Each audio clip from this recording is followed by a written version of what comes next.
अस्सलाम वालेकुम नाज़रीन, आप मेरा यूट्यूब चैनल देख रहे हैं। मेरा नाम सोहराब बरकत है। अभी से कुछ देर पहले अल जज़ीरा के कुछ सहाफ़ियों ने जो तालिबान के को फाउंडर हैं और एक बड़ी प्रोमिनेंट शख्सियत हैं और उन्हें अमीर भी मुंतखब किया गया है अफ़गानिस्तान में, जो हैबतुल्लाह अख़ुंज़ादा हैं, उनकी तस्वीर पहली बार उन्होंने सोशल मीडिया पर शेयर की है, जिसमें वो एक लाइब्रेरी में बड़े खुशगवार मूड में नज़र आ रहे हैं। बड़ी अच्छी डेवलपमेंट है। कुछ स्टैट्स हैं जो आपको बताने हैं, जिन्होंने मुझे गुज़श्ता कुछ दिनों से बहुत कुछ सोचने पर मजबूर किया है और यकीनन ये स्टैट्स आपको भी सोचने पर मजबूर करेंगे। 2-3 दिन पहले काबुल एयरपोर्ट पर धमाका होता है। धमाके में 178 से ज़्यादा लोग मर जाते हैं और ये कहा जा रहा है कि जो अमेरिकन थे, तकरीबन 13 अमेरिकन सोल्जर्स भी इस सारे वाक़े में मारे गए हैं, ऐसी बातें की जा रही हैं। उन जो 13 सोल्जर्स अमेरिकन मारे गए हैं उनकी तस्वीर किसी ने नहीं देखी, लेकिन स्टेट डिपार्टमेंट दे देता है कि जनाब ये 13 हमारे लोग थे जो कि अफगानिस्तान में मारे गए हैं, इस पर बातचीत ना करें लेकिन हमारे लोग मारे गए। उसके बाद क्या होता है, फौरी तौर पर अमेरिका ड्रोन स्ट्राइक्स करता है अफगानिस्तान के अंदर और यह दावा करता है कि जी हमने जो मास्टरमाइंड था, जो दाइश है, आईसिस केपी खुरासान प्रोविंस वाली, उसका जो मास्टरमाइंड है उसको हमने मार दिया है।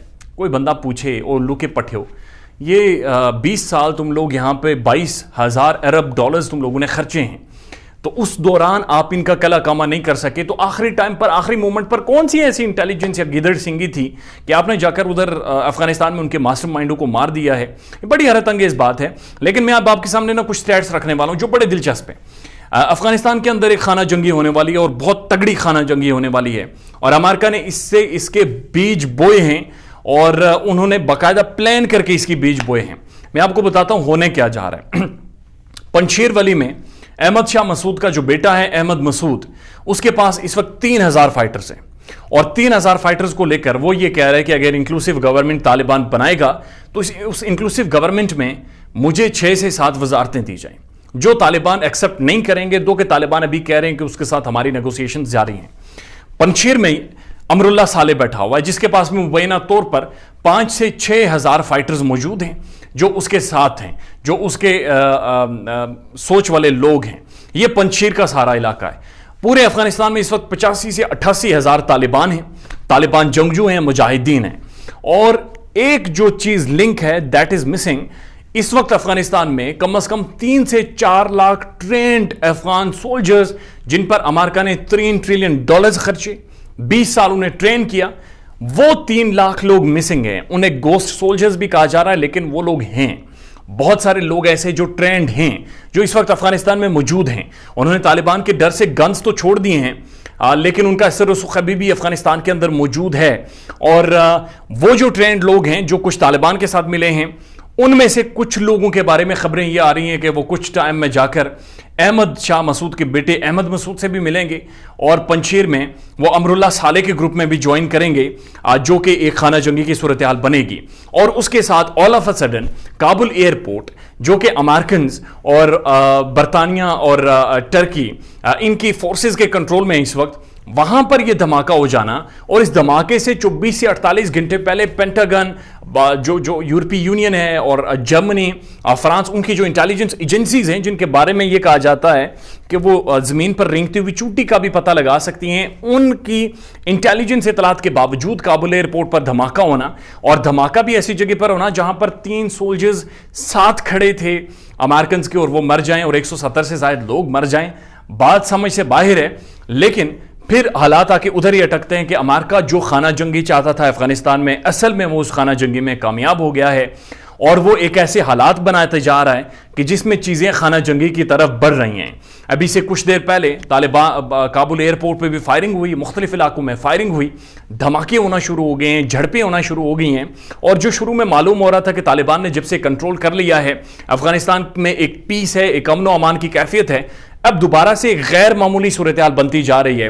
और इस गैर मामूली सूरत हाल में जो आईसिस है, जो दाइश खुरासान प्रोविंस वाला जो ग्रुप है, वो बड़ा मुतहर्रिक और मजबूत दिखाई दे रहा है। अब ये बात समझिए, 2014 में ये ग्रुप मुतहर्रिक हुआ, दाइश जो खुरासान प्रोविंस है, और इसमें वो वाले फाइटर्स हैं जो तालिबान से टूटकर मिले हैं, और आइसिस जो इराक के अंदर मुतहर्रिक थी उसके जो जंगजू थे, फाइटर्स थे, वो भी इस प्रोविंस से जाकर मिले हैं। लेकिन जो अगर स्टेट डिपार्टमेंट की आप रिपोर्ट पढ़ें या फिर जो वाशिंगटन थिंक टैंक है और मुख्तलिफ अखबारात हैं, फॉरेन पॉलिसी एनालिसिस और बहुत सारे और ग्रुप्स हैं, उनका यह दावा है कि दाइश को मुतहर्रिक करने में अमेरिका और भारत का हाथ है। अमेरिका की पॉलिसी यह है कि वो इन प्रॉक्सीज के थ्रू मुख्तलिफ ममालिक में हमले करता है, जंग करता है, मुख्तलिफ ममालिक में इन्वेड करता है, और उसके बाद अपनी पॉलिसीज और अपनी मिलिट्री को बरोकार लाते हुए वहां पर अमल दरामद करता है। तालिबान की अभी तक की मेजर नाकामी, अभी तक उन्होंने एक सेंट्रल अथॉरिटी नहीं बनाई। एक सेंट्रल अथॉरिटी अगर वो बना देते तो तालिबान का काबुल पर और अफगानिस्तान पर एक कंट्रोल नजर आता, जिसके साथ दुनिया नेगोशिएट करती और दुनिया की डिबेट ये होती कि कब इन्हें तस्लीम करें या ना करें।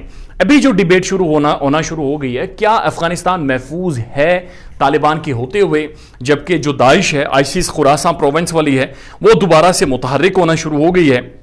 तो बहुत सारे डिबेट और बहुत सारे सवालात जरूर उठना शुरू हो गए हैं कि क्या तालिबान इस काबिल हैं कि जो अफगानिस्तान को कंट्रोल मेंटेन कर सकेंगे या नहीं कर सकेंगे। लेकिन यह चीज़ जाहिर है, बिल्कुल वाज़ेह है कि अमेरिका वहाँ पर जो खाना जंगी बर्पा करना चाह रहा है, और तालिबान की जो इस वक्त नेगोशिएशन जारी हैं, पंशीर के अंदर जो लोग मौजूद हैं, चाहे वो अहमद शाह मसूद हैं, उनका बेटा अहमद मसूद है, ये ग्रुप है, या फिर जो अमरुल्लाह साले हैं। अफगानिस्तान के डायनामिक्स को आप समझिए। जब भी कोई मुल्क बाहर से, चाहे वो बरतानिया था, ताजे बरतानिया था, या फिर रूस था, सोवियत यूनियन था, या फिर अमेरिका था, जब भी कोई मुल्क बाहर से इन्वेड करता है तो अफगानिस्तान के सारे लोग, सारे वॉरलॉर्ड्स यकजा हो जाते हैं और उस मुल्क के खिलाफ, उस फोर्स के खिलाफ मुतहर्रिक हो जाते हैं। अब अफगानिस्तान के अंदर बहुत सारे वॉरलॉर्ड्स हैं, बहुत सारे धड़े हैं, बहुत सारे ग्रुप्स हैं, प्रॉक्सी वॉर्स हैं, और बहुत सारे जत्थे हैं जो मुख्तलिफ जगहों पर मुख्तलिफ वाक़यात में जाके जंग करते हैं। अब अफगानिस्तान के अंदर जब बाहर से कोई मुल्क इन्वेड करता है तो ये सारे लोग मिल जाते हैं और उसके बाद फाइट शुरू कर देते हैं इन सब के खिलाफ। लेकिन जब वो मुल्क बाहर निकल जाता है तो ये भी इनकी तारीख है कि ये सारे अफगानी आपस में खाना जंगी शुरू कर देते हैं, और हमने इससे पहले भी देखा है कि इन्होंने आपस में खाना जंगी करके बाहर की जो प्रॉक्सीज हैं उन्हें मौका दिया कि वो अफगानिस्तान में पनपें, और ना सिर्फ इस खित्ते के लिए बल्कि पूरी दुनिया के लिए एक थ्रेट बन जाए। ये कुछ चीज़ें हैं जिन पर Taliban they have to go back to their drawing board. दो कि एक बड़ी सेकुलर, एक बड़ी मॉडरेट बातें तालिबान की हुकूमत कर रही है, इंक्लूसिव गवर्नमेंट की बातें कर रही है, ख़वातीन राइट्स के हवाले से बातें कर रही है। जो जर्नलिस्ट मौजूद हैं काबुल में, मेरे siyaasat.pk पे हमारी एक खातून मौजूद हैं इस वक्त काबुल में, उनसे टेलीफोन और वाया स्काइप एक लाइव बात हुई है। She is very happy with that. लेकिन उसके साथ साथ ये भी है कि वहाँ पर धमाके होना शुरू हो गए, वहाँ पर मुतहर्रिक होना शुरू हो गई है आइसिस केपी खुरासान प्रोविंस वाली। And this is a major concern कि क्या अमेरिका अपनी जड़ें वहाँ पर मजबूत करने में और एक खाना जंगी से कैफियत बनाने में कामयाब होता है या नहीं होता। अपना ख्याल रखिएगा और हमारे चैनल का भी थैंक यू सो मच।